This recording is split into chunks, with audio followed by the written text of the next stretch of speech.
Hey guys, Matt from Eastwood. We're here in my home garage, and today we're doing a little tech tip on setting up your Eastwood Elite shrinker stretchers with the foot pedestal. Now the Eastwood Elite shrinker stretchers are extremely powerful and can really move a lot of metal, but they need to be set up correctly to get optimal performance. What I'm going to do today is show you a couple little tricks with setting this up that's helped me and keeps these things working perfectly. So let's get started.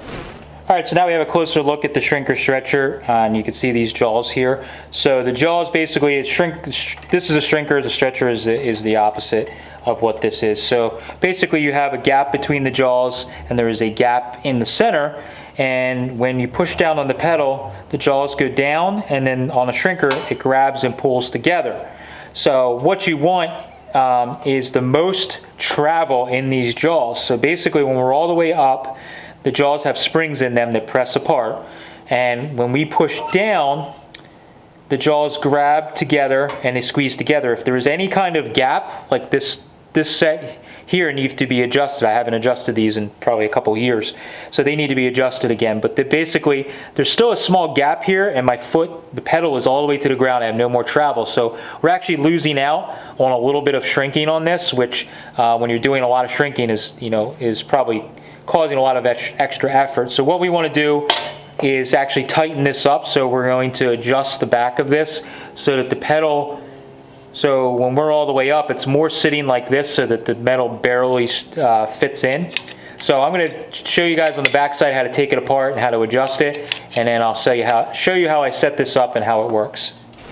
Alright, so the first thing we need to do to adjust on this particular foot pedestal is there are two circlips on either side here and a pin that slides through on this clevis section, and we need to take one of these clips off and actually knock this out so we can adjust it. There is a rod that goes all the way down in here with an Allen screw. You can take that screw out and pull this all the way out, but it can be kind of a pain to get it back into the socket there. So what I found, it's a little easier if you have just circlip pliers here. You can fit them in, and probably the hardest part of this process is just to make sure that you don't send the little spring clip, C-clip, across the whole shop. So a lot of times you can get it started like that and then just take it off by hand, but what I try and do is just keep a finger over it so that we don't lose the clip and have to replace it. So you take this little circlip off here, and then we can knock this pin out of the other side, and we're basically ready to adjust. We're going to leave this circlip till the very end because we're going to be adjusting this, and it may have to put this pin back in a couple times. So set your circlip tool and your final circlip off to the side, keep this pin in your hand, and now we're ready to adjust. Okay, so now we have this disconnected. I can show you guys how you want to adjust this. So one way that you can get an idea of what you're looking to do is take a piece of metal like you would commonly use. The most common gauge metal that I use on my shrinker stretcher is either 20 gauge or 18 gauge. Since 18 gauge is the thicker of the two, I want to set this for 18 gauge. So the way I like to set it up is basically so that when the jaw is at rest with your foot off the pedal, the jaw is actually almost touching where you can barely fit the metal in. It can actually be a little bit of a pain in the butt, but I like it that way because it's going to get me full throw of the jaws. So we can basically slip it in, and this will give you an idea of where you need it to be.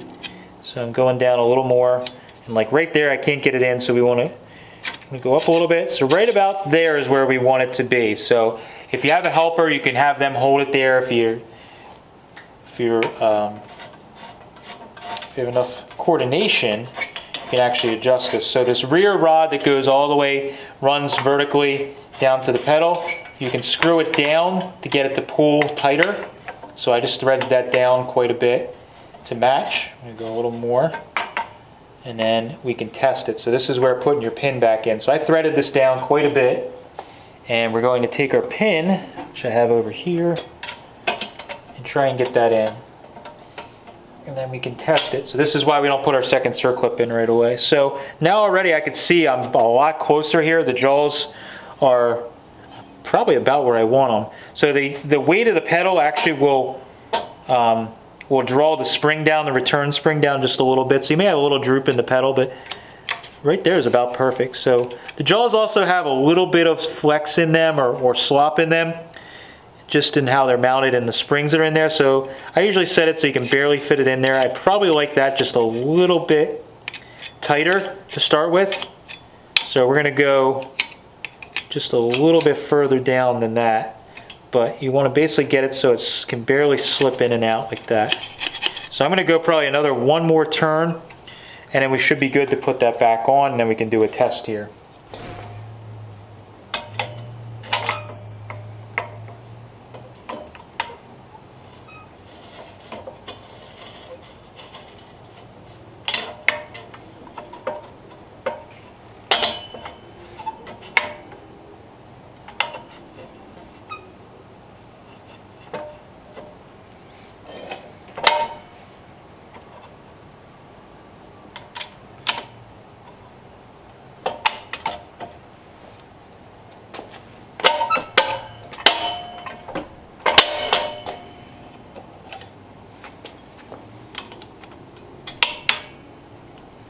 Yep, a little too much there, so we're going to let just a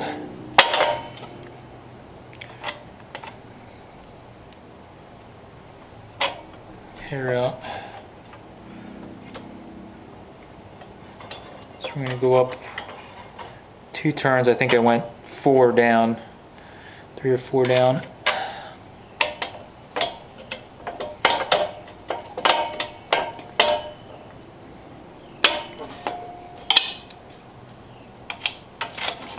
There we go, perfect. Yep. All right, so now that we got this all set up, you can see how much tighter the gap is in here than when we started. And we can just barely slip that in with a little resistance. You can actually feel the serrated jaws as you slip it in, that it's pretty good.